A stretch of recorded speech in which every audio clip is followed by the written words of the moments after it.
Bien-être psychologique, qu'est-ce que c'est?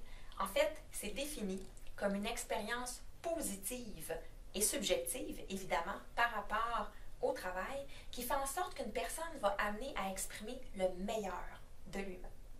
Selon la chercheure Véronique Dagenet-Desmarais, il existe 5 ingrédients au bien-être psychologique au travail.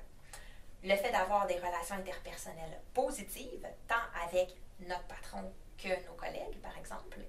Le fait de s'épanouir au travail.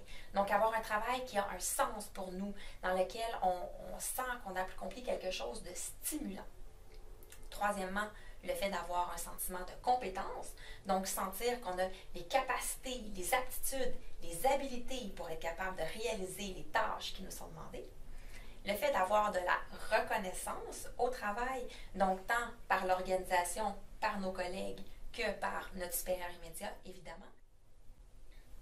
Et 5e et dernier ingrédient, l'engagement. Donc, le fait de vouloir s'engager activement dans notre organisation, d'être engagé dans notre travail et de vouloir contribuer à son bon fonctionnement et à son succès.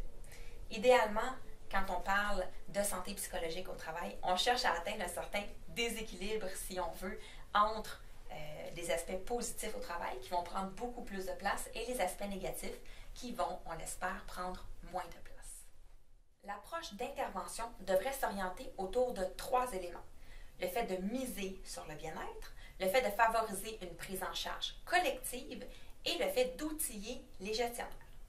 Quand on parle de miser sur le bien-être, ça signifie de ne pas seulement chercher à réparer les pots cassés puis se centrer à diminuer les éléments négatifs.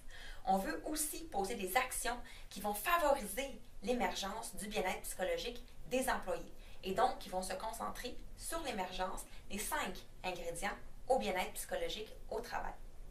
Ensuite, la prise en charge collective. Ce que ça signifie, c'est que l'intervention devrait s'adresser à tous les niveaux de l'organisation, du directeur au gestionnaire, aux employés. Et donc, les messages devraient s'adresser à l'ensemble des niveaux si on veut que l'intervention soit non seulement efficace, mais aussi durable dans le temps. Ensuite, en sachant comment accueillir l'employé par rapport à cette détresse psychologique.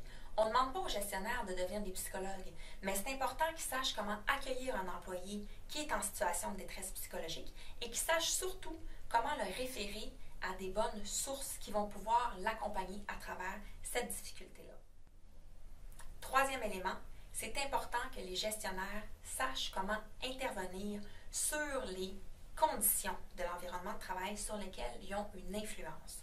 Donc, différents éléments qui vont faire en sorte qu'ils vont pouvoir diminuer le stress de leurs employés, diminuer l'incertitude et l'ambiguïté aussi, qui sont souvent des facteurs de stress importants.